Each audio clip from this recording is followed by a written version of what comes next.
ইউনূস এবং তাদের চামড়া খুলে ফেলবে, জীবিত চামড়া খুলে ফেলবে। তোমরা যেভাবে আওয়ামী লীগকে মারছ, তারা তো তোমাদেরকে, ইউনূসের ভয়টা সেখানেই।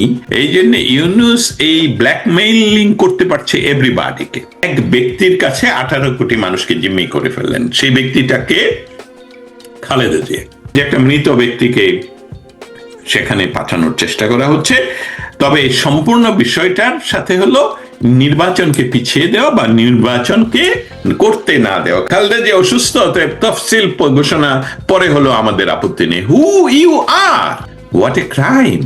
এখন এই ব্যক্তিটাকে বিশেষ বিশেষ ব্যক্তি হিসাবে ঘোষণা করলেন, এসবগুলো হাস্যকর একটি বিষয়। একটা হসপিটালকে এমন তৈরি করা হলো, হসপিটালে অন্য কোনো মানুষ কি সেখানে চিকিৎসা নিতে পারছে?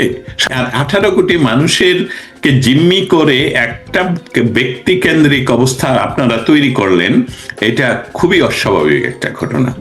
যেহেতু 21শে অগাস্টের পর দিন পার্লামেন্টে দাঁড়িয়ে তিনি বলেছিলেন যে শেখ হাসিনা কে হত্যা করবে, উনি তো গ্রেনেড বেনিটি ব্যাগে করে নিয়ে গেলেন এবং ফুটালেন। অতএব ওনার প্রতি আমার কোনো সহানুভূতি নেই, সত্যি কোনো সহানুভূতি নেই। এখন বাস্তবতা হলো তারেক রহমান বাংলাদেশে ফেরার কোনো উপায় নেই। কেন নেই সেটা কিন্তু আমরা জানি, কিন্তু ওরা বলে না। তারেক রহমান যদি বাংলাদেশের মানুষের নেতৃত্বে দিতে হয়, তাহলে তো তাকে অ্যাক্টিভলি, মানে এর চেয়ে বড় সুযোগ তো আর নাই তার, এর চেয়ে বড় সহজ সুযোগ তো তার আসবে না। কিন্তু তারপরেও যেহেতু সে আসছে না, তার মানে তার লিগালিটিতে এবং অন্যান্য অনেক বিষয়ে তার এমন বাধা রয়েছে যেটা সে ডিঙ্গাতে পারছে না, বলতে পারছে না। তাতে আরো হজবরল তৈরি করলো এসব কিছু বলে। এখন মানুষ তাকে নিয়ে গবেষণা করে দেখছে যে আসলে সে ব্রিটিশ নাগরিক। আইনের কোনো বাধা নেই, ব্রিটিশ নাগরিক হলে যে বাংলাদেশের নাগরিকত্ব তাকে ছেড়ে দিতে হবে, এরকম কোনো আইনি বাধা নেই। কিন্তু সে যদি বাংলাদেশ পরিত্যাগ করে থাকে, আমি একটা কথা বলি, যারা আমাদের কথা শুনছেন এবং আমাদের মাঝে যারা আইনজীবী রয়েছেন তাদেরকে বলছি, একটা ক্লু দিচ্ছি। বাংলাদেশের নাগরিকত্ব কিন্তু আবেদন করে আপনি পরিত্যাগ করতে পারেন, এবং সেই আবেদনের পরিপ্রেক্ষিতে উনি যদি সেই যে ব্রিটেনে যখন রাজনৈতিক আশ্রয় দেয়া হলো, উনি যে একটা কাগজ সাইন করেছিলেন যে আর জীবনে রাজনীতি করবেন না, তারপরে ব্রিটিশ পাসপোর্টের জন্য বা ব্রিটিশ নাগরিকত্বের জন্য যদি উনি বাংলাদেশি নাগরিকত্ব সারেন্ডার করে থাকেন, সেসবগুলো আপনারা একটু খুঁজে দেখতে হবে। অতএব তারেক জিয়া আসবে বলে যারা এখনো বিশ্বাস করেন, সেটা সত্য নয়। Who you are to say that? অতএব এটা হলো, ডক্টর ইউনূস হলো খুবই বলবো নিম্নমানের, একদম বেহায়াসম পর্যায়ের একজন মানুষ, যে প্রতিদিন ঘুম থেকে উঠে চিন্তা না অ্যানাদার ডে, আজকে এটা খেললে আমি আগামী দিন পর্যন্ত থাকবো, এবং এটা সে করে এবং প্রতিদিন তাই করে যাচ্ছে। অতএব Tarique Zia, Khaleda Zia, this are not factor. এটা হলো একটা খেলার অংশ, নির্বাচনকে ঝুলিয়ে দেওয়া। কারণ 71-এর পরাজিত শক্তি, আমি আপনার এই অনুষ্ঠানের মাধ্যমে আমাদের শ্রোতা মণ্ডলী যারা শুনছেন, আপনারা জানেন যে আমি দীর্ঘদিন ধরে বাংলাদেশের এই অবস্থার সুষ্ঠু তথ্য যুক্তরাষ্ট্রের ওয়াশিংটন ডিসিতে তুলে ধরার চেষ্টা করি, এবং সেখানে কোনো ক্রমেই কোনো মিস তথ্য, ভুল তথ্য আমি উপস্থাপন করি না। যখন কাউকে অন্যায়ভাবে গ্রেফতার করা হয়, হত্যা করা হয়, তো সেটাই বলি। ডক্টর ইউনূস আমার কলিগ যারা সিনিয়র সাংবাদিক, তাদেরকে 16 মাস প্রায় বিনা বিচারে আটক রেখেছেন। এটা এই গত পরশুদিনও আমি প্রেস ক্লাবে গিয়ে আমাদের একটি বড় ডিনার পার্টি ছিল, সেখানে যতগুলো সাংবাদিকদের সাথে পারছি দেখা হয়েছে, আমি সেটা তাদেরকে শেয়ার করেছি। আমি আমার সাথে কার্ড বানিয়ে নিয়ে গিয়েছিলাম, সেসবগুলো তাদের সহযোগিতা চেয়েছি। আশা করছি প্রেস ফ্রিডম আমাদের পক্ষে কাজ করবে, এবং ভবিষ্যতে এই বিষয়গুলো নিয়ে আমি সরাসরি লাইভে আসবো। আপনি চাইলে আপনার অনুষ্ঠানেও আসতে পারবো, থেকে national press club Washington DC থেকে, যদি আমি এরকম কিছু করি। এই কথাগুলো কেন বললাম এর কারণটা হলো, ডক্টর ইউনূস সে 71-এর পরাজিত শক্তির কাছে বাংলাদেশটাকে তুলে দিল। কারণ আমি কিন্তু তার খুব ছোটকালের একটা ছবি বের করে দেখলাম, যে সে জিন্না টুপি মাথায় দিয়ে আমার একটা বিষয়ে আলাপের খাতিরে, মানে আমরা তো অনেকটা এখানে আলাপ করি। আমার একটা বিষয় আমার মাথায় যদি কিছু ঢোকে তাহলে সেটা নিয়ে গবেষণা করা, এটা আমি ডক্টর ইউনূসকেও জানিয়ে রাখি। আমি কিন্তু আপনাকে প্রতিদিন বিভিন্ন জায়গায় খুঁজি, আপনার জন্ম থেকে আমি আপনাকে খুঁজি প্রতিদিন, হোয়াট হি ওয়ার। অতএব ওনার ওই টুপি কিন্তু আমি পেয়ে গেলাম। আমি বলি যে এক সময়ে পাকিস্তান আন্দোলনের সূচনা হলো বা ঢাকায়, কিন্তু জিন্না টুপি ঢাকায় কেউ পরে না। জিন্না টুপির অর্থ কিন্তু অন্য মিনিং, বিরাট অন্য মিনিং। বাঙালি অর্থবান মুসলমানেরা যখন পাকিস্তান আন্দোলন শুরু করে ঢাকাতে, সেই আন্দোলনের মধ্যে জিন্না ছিলেন না, যার জন্য এমনকি শেরে বাংলাকে ফজলুল হক জিন্নাকে অভিযুক্ত করেছিলেন যে তুমি আমার আইডিয়া চুরি করে নিয়েছ। That is my idea. স্বতন্ত্র ভূমি, ভারতবর্ষের স্বতন্ত্র ভূমি পূর্বে, পশ্চিমে নয়, পূর্বে হবে, এবং সেটা পাকিস্তান নয়, সেটা হবে বাংলা। বাংলা হবে একটি সাধারণ। এই যে এই জিন্না টুপি মাথায় দেওয়া ছবিটা প্রমাণ করে আপনি কি ধারণ করেন। আমি যদি আপনাকে আমার ফেসবুক আইডি দিই আর আপনি খুঁজে দেখেন, 1 ঘন্টা ব্যয় করেন, আপনার কিন্তু একটা চিত্র হয়ে যাবে, হু দিস গাই। যারা ক্ষমতায় বসা তারা আসলে বাঘের পিঠে শোয়ার, এই জন্যে তারা থামতে পারছে না। তাদের জীবন মৃত্যুর সন্ধিক্ষণে দাঁড়িয়ে যে রকম শ্বাস নেওয়ার চেষ্টা করা হয়, নিঃশ্বাস প্রশ্বাস একটু চেষ্টা করা হয় অক্সিজেনের জন্য, তারা সেই কাজটা করছে ডক্টর ইউনূস। এই জন্য আমার আর আপনার কাছে এইটা দীর্ঘ মনে হচ্ছে, কিন্তু তাদের কাছে কিন্তু মনে হচ্ছে যে আমরা যদি কোনো ক্রমে কোনো রাজনৈতিক শক্তি, এমনকি সেটা যদি বিএনপিও ক্ষমতায় আসে, তাহলে তো বিষয়টা আসবে একটা ধারাবাহিকতায়। সেই ধারাবাহিকতা যে অসুস্থ ধারণা, আমি অনেকগুলো ফ্যাক্টর, তো নির্বাচন হলো, বিএনপি ক্ষমতায় আসলো, বিএনপি ক্ষমতায় আসলে তো বিএনপি সাধারণত, বিএনপির যারা আজীবন বিএনপির সাথে রাজনীতির সাথে তাদের জীবন দিয়েছেন, সময় দিয়েছেন, তাদেরকে বিভিন্ন জায়গায় বসাতে হবে, তাই তো? এবং তাদের ভিতরে গণতন্ত্রের কিছু মানুষ হলেও তো আছে, 2-1 জন হলেও তো আছে হয়তোবা, কিন্তু সেই মানুষগুলোর হাতে যখন ক্ষমতা যাবে, তখন এই যে বিরোধী যাদেরকে বাদ দিয়ে নির্বাচন করা হলো, তারা কি বসে থাকবে? আওয়ামী লীগের নেতৃত্বে 15 দল আন্দোলনে নেমে পড়বে, সেটা একটা সুস্থ ধারায় চলে যাবে। সেখানে কি হবে?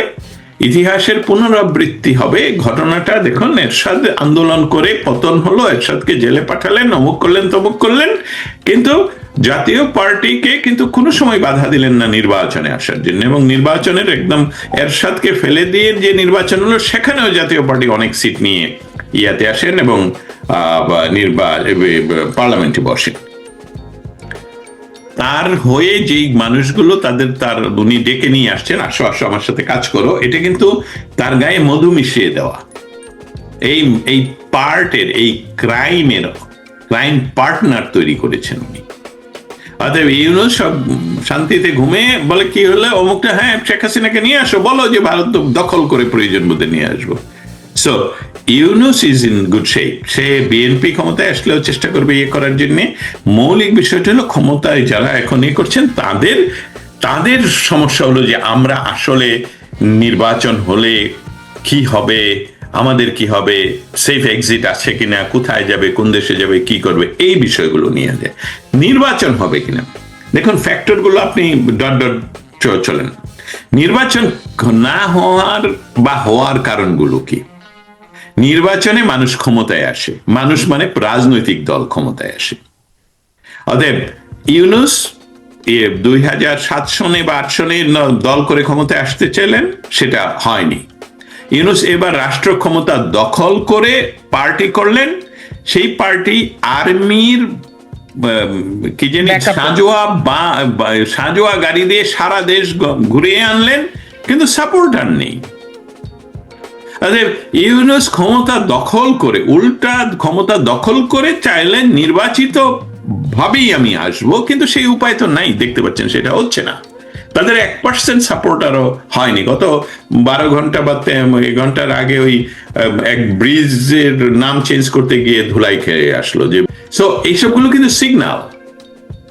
অতএব ইউনূস এই জন্য যারা এই আন্দোলনের সার্বিক সহযোগিতা করলো 71 বিরোধী, ভারত বিরোধী শক্তি, এবং সেটাকে ফাইন্যান্স এবং তথ্যগত অন্য ভাবে সহযোগিতা করলো পাকিস্তানের গোয়েন্দারা, সেইটা তারা চাচ্ছে নির্বাচন হলে তো আমাদের, যদি নির্বাচন হয় আর আমরা নির্বাচিত ভাবে ক্ষমতা দখল করি, সেই নির্বাচন হতে হবে ভুয়া নির্বাচন, কারণ জনগণ তো আমাদের ভোট দেবে না, তা বাক্স ভর্তি করতে হবে আমাদের।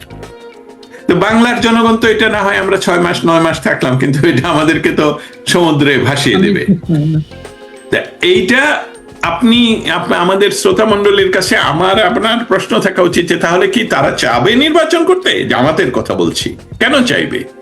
কারণ তারা এখন আর্মি চালাচ্ছে, তারা এখন ব্যুরোক্রেসি চালাচ্ছে, নিয়োগ দিচ্ছে, নিয়োগ বাণিজ্য করছে, এবং তারা হুমকি ধামকি দিচ্ছে যে পুলিশ আমাদের কথা শুনতে হবে, মানতে হবে, উঠতে হবে, বসতে হবে।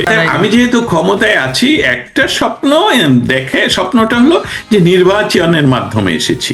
সেটা তারা দেখতে পাচ্ছে যে ঢাকা ইউনিভার্সিটি সহ বিভিন্ন, ঢাকা মাদ্রাসা সহ, ইউনিভার্সিটিকে আমি মাদ্রাসা বলি, ঢাকা মাদ্রাসা সহ বিভিন্ন মাদ্রাসাগুলো তারা দখল করার যে সিস্টেমে ইলেকশন ইঞ্জিনিয়ারিং করে, সেইটা জাতীয়ভাবে করা যায় কিনা, এবং সেটা যদি করতে পারে তাহলে নির্বাচন তারা দিবে, না করতে পারলে তারা দিবে না। এখন আসেন বিএনপি চায়। বিএনপি তো গত বছরের 5ই অগস্টের পরের দিনই ঢাকা শহরে সভা করে বলছে নির্বাচন দাও দ্রুত। সেই ডক্টর ইউনূস সেখান থেকে আজ পর্যন্ত দেখুন, লক্ষ্য করে, যে ইউনূস কিন্তু প্রতিদিনই বিভিন্ন ভাবে সেই নির্বাচনের মূলাকে বিএনপির সামনে ঝুলিয়ে রেখে এখনো পর্যন্ত আসলো। এখন সেদিন জোর করে এই অসুস্থ মানুষটাকে আপনি নিয়ে গেলেন ক্যান্টনমেন্টে। আমি দেখি, আমি কিন্তু একদম সত্য বলছি, আমি দিনারকে বললাম, আমার ওয়াইফকে বললাম যে এই অসুস্থ লোকটাকে এত মানুষের মধ্যে নিয়ে গেল, নিউমোনিয়া হয় সবচেয়ে বেশি এই মানুষগুলোর, নিউমোনিয়াই তো সর্বশেষ।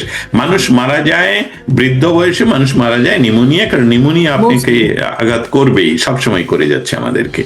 অতএব এটা তো পরিকল্পিত। এবং কেন তারেক আসতে পারছে না, আপনারা উত্তর পেয়ে গেছেন, কারণ বিএনপি কে ক্ষমতায় তারা দিবে না, নির্বাচনে তারা দেবে না। সো নির্বাচন, বাংলাদেশে যে কোনো নির্বাচন তারা করুক, এটা নির্বাচন নয়। নির্বাচন হবে তখন যখন বাংলাদেশের সকল রাজনৈতিক দলগুলো, ইনক্লুডিং বাংলাদেশ আওয়ামী লীগ, এবং বাংলাদেশ আওয়ামী লীগের সাথে যে 15টি বা 14টি দল রয়েছে, তাদের সকলকে একসাথে নিয়ে, বিএনপি জামাত বলেন, সমস্ত কিছু নিয়ে একসাথে নির্বাচন হবে। কিন্তু একটি বিষয় আমাদেরকে লক্ষ্য করতে হবে, আমরা যেহেতু যুদ্ধে আছি, পৃথিবীর সময় 2 ভাগে বিভক্ত, পৃথিবীর সকল সময়ের সময় 2 ভাগে বিভক্ত। একটি হলো পিস টাইম, একটি হলো ওয়ার টাইম, একটি হলো শান্তিকাল, আরেকটি হলো যুদ্ধকাল। এই দুইটাই হলো পৃথিবীর সময় বিভক্ত। অতএব শান্তিকালে শান্তিপূর্ণ সহাবস্থান করা যায় শত্রুর সাথে, কিন্তু যুদ্ধকালীন সময়ে আপনি আপনার সৈনিক, সে পরীক্ষিত এবং লয়াল সৈনিক বা জেনারেল যদি আপনার থাকে, তার সাথে থাকবেন, আপনার অপরীক্ষিতদের সাথে আপনি থাকতে পারবেন না। অতএব বাংলাদেশের বর্তমান পরিপ্রেক্ষিতে আবারও প্রমাণিত হলো, আমি আপনার এই রেকর্ডটা ভবিষ্যতেও আমি নিজে আনতে চাই, কারণ এই কথাটা খুবই গুরুত্বপূর্ণ, সবসময় মনে করে বলা হয় না, কিন্তু ইটস ভেরি ইম্পর্টেন্ট। সেটা হলো, বাংলাদেশের আবারও প্রমাণিত হলো 71 সনে যেরকম বাংলাদেশের স্বাধীনতার বিরুদ্ধে সরাসরি অস্ত্র, লোকবল, টাকা পয়সা দিয়ে বিরোধিতা করেছিল জামাত, সেই একই জামাত আজকে আবার ডক্টর ইউনূসের মাধ্যমে ক্ষমতায় বসে তারা বাংলাদেশের স্বাধীনতার সমস্ত স্মৃতিস্তম্ভ, ইতিহাস, এমনকি আমরা যে এখন বিজয়ের মাস, এটার কোনো চিহ্ন বাংলাদেশে, এটার কোনো আমেজ, এটার কোনো সমস্ত কিছু তারা বন্ধ করে দিয়েছে। তার অর্থ হলো আবার প্রমাণিত তারা বাংলাদেশ বিরোধী একটি রাজনৈতিক এবং ধর্মীয় রাজনৈতিক দল।